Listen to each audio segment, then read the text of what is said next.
Yeah. Why did you decide to travel? So I always liked it. I don't know. I was afraid of. At first, I think when I was younger, I used to change schools a lot. Yeah, I just couldn't live too long with the same thing every day Yeah. and with the same people all the time. I don't know. It was just. I think it was my nature because I did it since I was in primary So school. what have you learned like the most out of traveling? Like in all of your experiences and everything, what would be like one lesson that you kind of feel hits home or like that is most memorable to you? I know there are many. I don't know. I haven't given so much of a thought. Maybe. What? What? I don't know. I think not judging because you don't know what's the story in other people's life, like the background. But I learned that when I was really, really young. Like you cannot say, "Ah, you're just stupid," or you're crazy, or I don't know, you don't know what happened to make you be like that. Like I know you have a choice, but sometimes you don't. Like through your traveling too, have you like noticed a different like consciousness in people? I know like cultures are different depending on what areas you travel to, but have you noticed like in certain areas that people think quite drastically differently, or it's still kind of similar all throughout? Yeah, I think it's different, but not that different. There's a common thing in I think most of the Latin American countries that is with the Catholic religion being the most important. You have this I don't know double standard in every single way. Like, yeah, you go to mass every Sunday, or you're supposed to be with your family on Sundays, have the after mass, all that tradition and everything. But they hate each other and do shit the rest of the week. So that double standard is what it's the thing you can find in pretty much all the country, at least in Mexico. I think it's basically the same in all the Latin American countries, but I would speak for Mexico, and it is like that. Like yeah, the big that thing that I learned, and I'm still trying not to do, like judging. It's a huge thing in Mexico. All looking to each other and asking why you do that, or I don't know, like just saying your. They want to, if they are a little bit better or well better educated or whatever. You're like looking down or And you trying feel to like make it that's feel. kind of the same everywhere that It, you've traveled so far? kind of. It's just people don't understand why we do this, and we. Well, I don't know for sure why I do this, but I like it, and I want to live like that. I don't want to spend my time doing things that I don't want to. Why? And it's just I don't know, society thinks that you have this purpose of being born, go to school, find a job, have children, have a family, and then die. Basically, it's kind of boring. I found out that it was really boring, and I didn't want to live my life like that. But most people are just trying to understand why. Do you find it difficult to kind of break free and do something different? No, well, but I was always allowed to do it without being judged. Like my dad would allow me to do whatever I wanted if I had a reason. So if I wanted to go someplace, I had to explain myself basically. Right now, I'm not explaining and I'm just living, but I don't know, I just want to live, not survive like most people are doing for me. In my opinion, they are just surviving. They just go to work and to find food, to have a house, to have a car, but because they were told that that was the thing that you do when you grow up. Do you think that consciousness kind of plays a role in that? Like whether I think it's collective unconsciousness. Like you are programmed to do those things, and the word success is only something that it means nothing really, but can only be successful if you have the job, you have the car, you have the house, and we've been programmed all our lives to think that that's success, and and to think that you are happy with that. So maybe you just don't think. But well, most what do people you don't think do. consciousness is? Like what does it mean to you, or what do you think it is? I suppose it's being aware and use your brain most of the time because people don't use the brain that much. They think they do, but they don't. Like, um, I think the basic in human, um, I don't know, the basic human characteristic or something is that we question everything. Like how was knowledge born was questioning why we're here, why we're doing like all the since the very beginning. Aristotle asking himself, why the stars moving that way, and he had so many theories. And thousands of years after, we still talk about him because he was the one who always asked all the questions at once. He was mistaken in every way. In all his theories, he was mistaken, but he was the first guy who wondered, like, why? You know? So that's the main thing about human that I find that we're losing.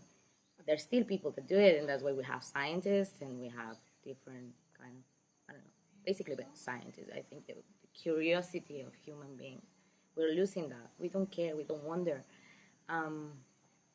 Because we're too busy, you have to get up early, you have to go to work, you have to do this, and that's what you're expected to do, and you're successful if you're doing it. But I don't find myself being successful if I don't leave, if I don't have time to ask what I'm doing. Is it good for me? Does it make me sick? I don't know. People don't ask themselves that. They get sick and they don't ask why am I getting sick? I'm sick. I'm going to see the doctor. It's gonna be expensive. I have to pay the bills. All that. A couple of months ago, I got Bell's palsy, so I have half my face paralyzed, and it's something I didn't like. It's something I didn't. It was kind of scary, but at the same time, I wasn't. After the first time I saw myself in the mirror, I don't know, I laughed because I did this and this didn't move, and it was like shit. That's so creepy. But then I got scared and was like, wait, okay, let's take a deep breath. And I talked to my dad, and he said, like, well, it's something you have to go to the doctor. You just go to the doctor. And I was like, okay, yeah, I go to the doctor, and they say that most of the time they don't know the causes. So it could be stress, and I was like, nah, I'm not stressed. It could be a tumor, and I'm like, nah, I don't have a tumor. And it could be just whatever. Nah, that's the main cause is, I think the most common they know is the herpes virus. That sometimes instead of going the normal one, the one that makes you have this eruption in your lip, sometimes instead of going here, it goes to your nerve and it paralyzes half your face. And they think that's what happened. I think that too, so I did some research. I talked to a really good friend that knows a lot of things. And instead of just taking the steroids they gave me, because there's a 50% chance they work and another that they won't, and I didn't want to put my body into steroids to find out maybe they won't work. So what I did was I did some research and I did fast. I fast for 6-7 days, and then I kept eating lysine for the virus. Lysine is an enzyme.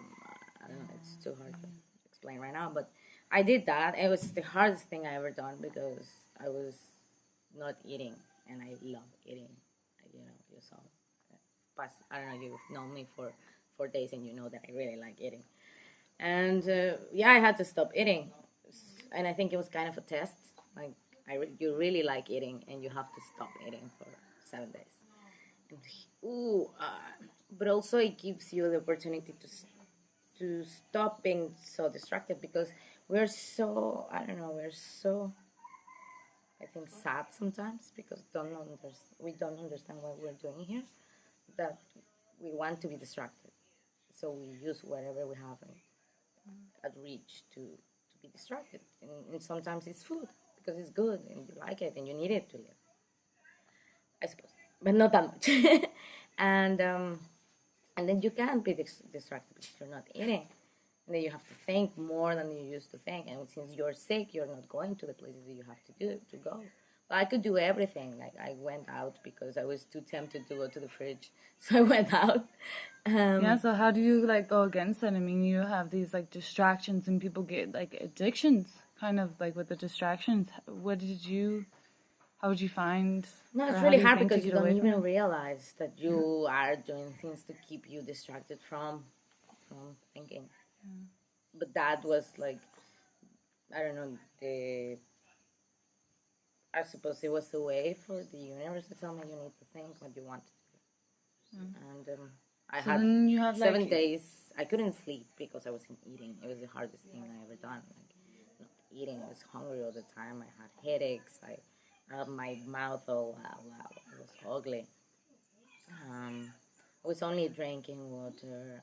Sometimes when I felt too weak, a little bit a spoon of honey and things like that. But other than that, I wasn't eating, and then I couldn't sleep, so I had more time to think about why I was sick, and it gives you. Well, I think. Well, I started meditating and tried to figure out what my body was telling me that I needed to do. It's hard, so it's easy to find So what ways did to you decide like learn from that? that I'm stronger than I thought, because you need a lot of will to do that. Like I don't think a lot of people can. Any of my friends were like, "Why are you doing this? Just take the medication." You have doctors because of that. You have scientists that research that this work, and they will, yeah, but these doctors and these scientists said it's 50% chance, and I don't want to put that in my body if it's only 50% chance. If it's 99%, okay, I would take it. There's 50% chance. Could it work? Or it couldn't. And I'm like, no. And I could do both. It probably would have been faster because the esters were for the inflammation of the nerve to make it go away faster. And what I was doing, it was for killing the virus, so could have been less than. It only lasted like 3 weeks.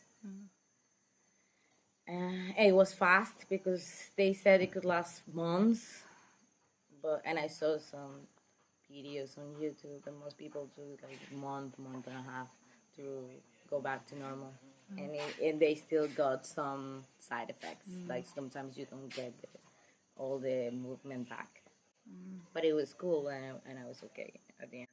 So it kind of seems like I mean, you're using your consciousness in that sense, in that, you were being aware and like feeling things, which not many people do. But I'm always curious, like, do you think like plants and stuff are conscious? What? Do plants have a consciousness?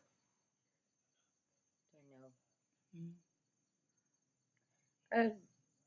I think somehow we're all connected, and some knowledge you just get it from the past or genes, and we have other things that we don't know about.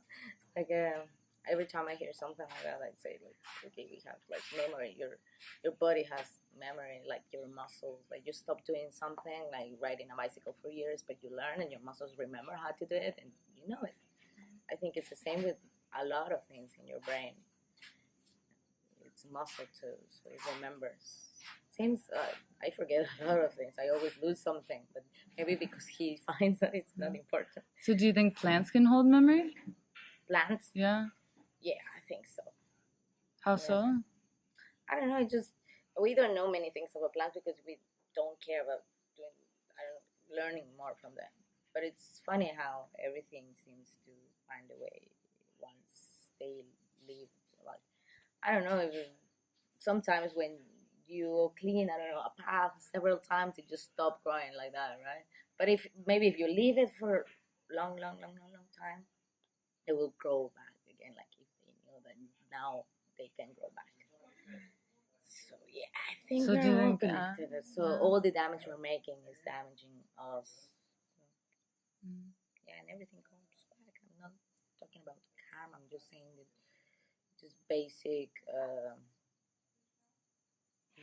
Newton's law.